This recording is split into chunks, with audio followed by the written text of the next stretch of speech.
আচ্ছা সোফিয়া বেটা, আমি অফিসে যাচ্ছি। জি বাবা।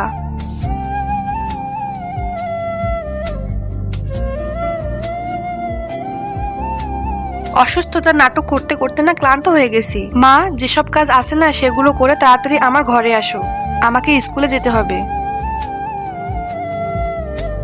এসব কি হচ্ছে? তুমি তো আজকে এরও প্রথমবার দেখলে, আর আমি প্রতিদিন দেখি।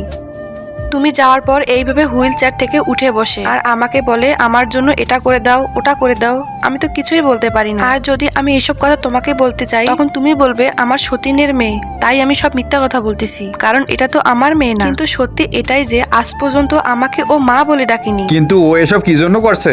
এটা তো তুমি ওকে জিজ্ঞাসা করতে পারো, কারণ তুমি ওর বাবা। আমি তো এটা বলতে পারবো না। আরো আমার সাথে ভালোভাবে কথাই বলে না। ও তো কখনো আমাকে মা বলে ডাকেই না, জিজ্ঞাসা করো। ঠিক আছে চলো।